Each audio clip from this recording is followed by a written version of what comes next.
നമസ്കാരം. ചോറ്റാനിക്കര ഭഗവതിയുടെ ശർക്കര നിവേദ്യത്തിൻ്റെ പ്രാധാന്യം, അതിനെക്കുറിച്ചാണ് പറയാൻ പോകുന്നത്. ചോറ്റാനിക്കരയിലെ ഏറ്റവും വലിയൊരു വഴിപാടാണ് ശർക്കര നിവേദ്യം അല്ലെങ്കിൽ ശർക്കര സമർപ്പണം. മിക്കവാറും ഭക്തജനങ്ങളൊക്കെ ഒരുണ്ട ശർക്കരയെങ്കിലും കയ്യിൽ പിടിച്ചിട്ടാണ് വരാറുള്ളത്. ഭഗവതിക്ക് സമർപ്പിക്കും. അത് വെള്ളിയാഴ്ചയും ചൊവ്വാഴ്ചയൊക്കെ ശർക്കര സമർപ്പിക്കുന്ന ആൾക്കാരുണ്ട്, എല്ലാ ദിവസവും ശർക്കര സമർപ്പിക്കുന്ന ആൾക്കാരുണ്ട്. ശർക്കരയ്ക്ക് വലിയൊരു പ്രാധാന്യമുണ്ട്.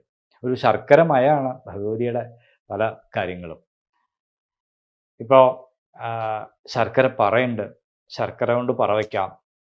ശർക്കര കൊണ്ടുള്ള തുലാഭാരം ചോറ്റാനിക്കരയിൽ വളരെ വിശേഷമാണ്. അതേപോലെ ശർക്കര കൊണ്ടുണ്ടാക്കുന്ന പായസങ്ങൾ, ഇപ്പോൾ ചതുശതം അല്ലെങ്കിൽ നെയ്പായസം, അല്ലെങ്കിൽ ത്രിമധുരം, ശർക്കര കൊണ്ട് എന്തൊക്കെ വിഭവങ്ങളുണ്ടോ അതൊക്കെ ഭഗവതിക്ക് ഇഷ്ടമാണ്. അത്ര ശർക്കരയോട് പ്രത്യേക സ്നേഹമുള്ള ആളാ ദേവി. എന്താണ് ഇതിൻ്റെ ഒരു കാരണം? ഈ ഭഗവതിയുടെ ചൈതന്യം ആദ്യമായി കണ്ടെത്തിയത് അവിടെ പുല്ല് വെട്ടിക്കൊണ്ടിരുന്ന കുറച്ച്, അന്ന് പഴയ കാലത്ത് കാടായിരുന്നു, അവിടെ പുല്ല് വെട്ടിക്കൊണ്ടിരുന്ന കുറച്ച് സ്ത്രീകൾ ഈ അരിവാള് അതിൻ്റെ മൂർച്ച കൂട്ടാൻ വേണ്ടി ആ ഭഗവതിയുടെ ശിലയിൽ അറിയാതെ അവരങ്ങനെ ഉരച്ചു. ആ ശിലയിൽ നിന്നും രക്തം ധാരധാരയായിട്ട് ഒഴുകി.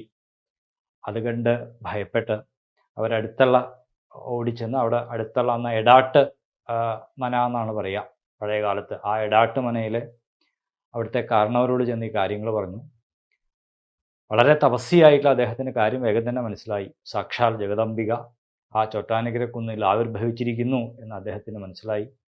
അദ്ദേഹം ഓടി വന്നു.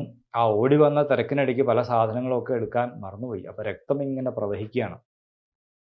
അപ്പോൾ ആ രക്തപ്രവാഹം നിർത്താൻ വേണ്ടി ആ ഈശ്വരിയെ അദ്ദേഹം ആദ്യമായിട്ട് പൂജിച്ചു. ആ പൂജിക്കുമ്പോൾ ഒരു ചിരട്ടയിൽ കുറച്ച് മലരും ഒരു വലിയ ഉണ്ട ശർക്കരയും വെച്ചിട്ടാണ് ആദ്യത്തെ നേദ്യം. അതുകൊണ്ട് ഈ ചിരട്ട നേദ്യവും ഭഗവതിക്ക് വളരെ പ്രാധാന്യമാണ്. ഇപ്പോഴും ഉണ്ടത്. അതും വളരെ പ്രാധാന്യമായി ചിരട്ടയിൽ നേദിച്ചുകൊണ്ട്, ആദ്യമായിട്ട് ശർക്കര നേദിച്ചുകൊണ്ട് ആ ശർക്കരയും വളരെ പ്രാധാന്യമായി. എപ്പോഴും ആദ്യമായിട്ട് നേദിക്കുന്ന ആ നിവേദ്യ വസ്തുവിനോട് ആ ഈശ്വര സാന്നിധ്യത്തിന് ഒരു പ്രത്യേക മമത ഉണ്ടാവും, ഒരു പ്രത്യേക ഇഷ്ടം ഉണ്ടാവും. ആദ്യമായിട്ട് കിട്ടിയതല്ലേ. അപ്പം അതുകൊണ്ട് ചോറ്റാനിക്കരയിൽ ആ ശർക്കര നിവേദ്യം പ്രാധാന്യമായി. നിങ്ങൾ എത്ര ദുഃഖങ്ങൾ അനുഭവിക്കുന്നുണ്ടെങ്കിലും ഭഗവതിക്ക് ശർക്കര സമർപ്പിച്ച് പ്രാർത്ഥിച്ചാൽ അത് മാറും എന്നത് 100% കാര്യം സാധിക്കും. അത്ര സത്യമാണ്. എത്രയോ അനുഭവങ്ങൾ ഭഗവതിക്ക് ശർക്കര വെച്ച് പ്രാർത്ഥിക്കും. ചെറിയ ഒരു, നമ്മുടെ കഴിവിനനുസരിച്ച് ചിലർ 12 കിലോ വയ്ക്കാറുണ്ട്, ചിലർ 5 കിലോ വയ്ക്കാറുണ്ട്, ചിലർ ചിലപ്പോൾ 50 ഗ്രാമായിരിക്കും വയ്ക്കുക ശർക്കര. അവനവൻ്റെ കഴിവിനനുസരിച്ച് ഭഗവതി അതെല്ലാം സ്വീകരിച്ച്, ആ ശർക്കര സ്വീകരിച്ച് എല്ലാവരെയും അനുഗ്രഹിക്കാറുണ്ട്. ഭഗവതിയുടെ ശർക്കര കുതിയെപ്പറ്റി ഒരുപാട് കഥകളുമുണ്ട്.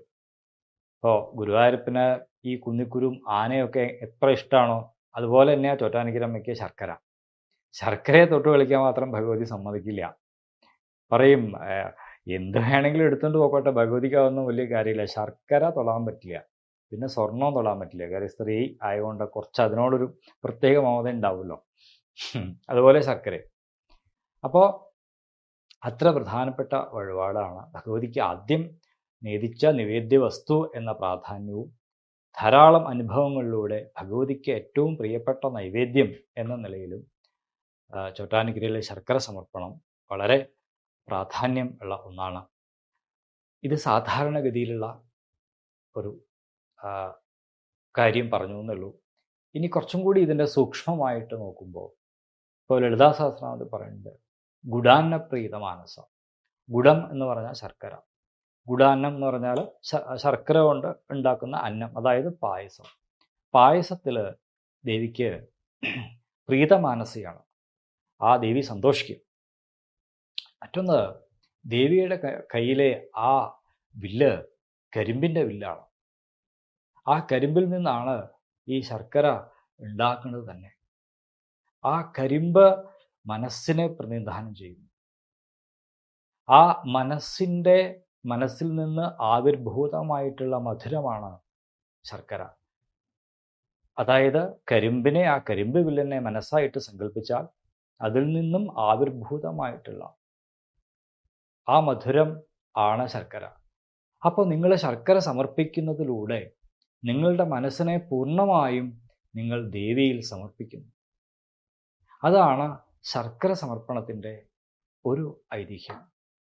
മറ്റൊന്ന്, ഈ മധുരം എന്ന് പറയുമ്പോൾ തന്നെ രണ്ട് മധുരമുണ്ട്. ഇപ്പോൾ ഈ പഞ്ചസാരയുടെ ഒരു മധുരമുണ്ട്, ഇപ്പോൾ പാൽപ്പായസം അങ്ങനെയുള്ള മധുരമുണ്ട്, ഈ ശർക്കര കൊണ്ടുള്ള ഒരു മധുരമുണ്ട്.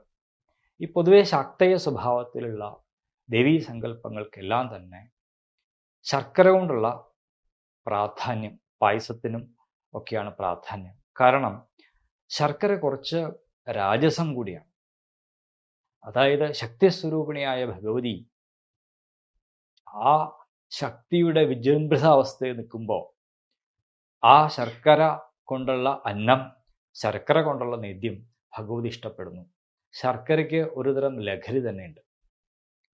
അപ്പം അതുകൊണ്ട് തന്നെ ശാക്തേയ ആരാധനയുടെ, ശാക്തേയ സമ്പ്രദായത്തിലെ ആരാധനയുടെ ഒരു ചെറിയ ഭാഗം കൂടിയാണ് ഈ പായസ നിവേദ്യവും അതിമധുരമായിട്ടുള്ള ഈ ശർക്കരയുടെ നിവേദ്യവും എന്നും കൂടി നമ്മളൊന്ന് മനസ്സിലാക്കിയിരിക്കണം. അപ്പോൾ മനസ്സ് ഭഗവതിയിൽ സമർപ്പിക്കുന്നു. ഭഗവതിക്ക് ഏറ്റവും ഇഷ്ടപ്പെട്ടത് നമ്മുടെ മനസ്സാണ്. ആ മനസ്സ് ദേവിയിൽ പൂർണ്ണമായിട്ടും സമർപ്പിച്ചു കഴിഞ്ഞാൽ ആ ദേവി അനുഗ്രഹിക്കും. അതുകൊണ്ട് ശർക്കര സമർപ്പിക്കുമ്പോൾ നമ്മുടെ മനസ്സിനെ കൂടി ദേവിയിൽ സമർപ്പിക്കുക. ആ ദേവിയെ പറ്റി ഇടമുറിയാതെയുള്ള ചിന്തകൾ, മനസ്സെപ്പോഴും അങ്ങനെയാണല്ലോ, ഇടമുറിയാതെയുള്ള ചിന്തകളാണ്. എപ്പോഴും മനസ്സിലെ ചിന്തകളായിരിക്കും അല്ലേ? ഒരു ദിവസം ഒരു കോടി ചിന്തകളെങ്കിലും മനസ്സിലൂടെ പാഞ്ഞു പോയിട്ടുണ്ടാവും. ആ ചിന്തകളൊക്കെ ഈ ഭഗവതിയിൽ സമർപ്പിക്കുക. ആ ചിന്തകളൊക്കെ ഭഗവതിയെ സംബന്ധിച്ചിട്ടുള്ള ചിന്തകളാവാൻ പരിശ്രമിക്കുക. ആ ശർക്കര സമർപ്പിക്കുമ്പോൾ ദേവിയോട് പ്രാർത്ഥിക്കുക, ഭഗവതി, ഞാൻ എൻ്റെ മനസ്സ് നിനക്ക് സമർപ്പിച്ചിരിക്കുന്നു, സ്വീകരിക്കണേ, എൻ്റെ മനസ്സിനെ ശുദ്ധീകരിക്കണേ, എൻ്റെ മനസ്സിൻ്റെ ദുഃഖങ്ങൾ മാറ്റണേ, എൻ്റെ മനസ്സിന് ശക്തി തരണേ എന്ന് പ്രാർത്ഥിച്ചുകൊണ്ടുള്ള ആ ശർക്കര സമർപ്പണം എല്ലാവർക്കും എല്ലാവിധ ഐശ്വര്യങ്ങളും എല്ലാ കാമനകളും പൂർത്തീകരിക്കാൻ ആ ചോറ്റാനിക്കരമ്മ അനുഗ്രഹിക്കും. എല്ലാവർക്കും നമസ്കാരം.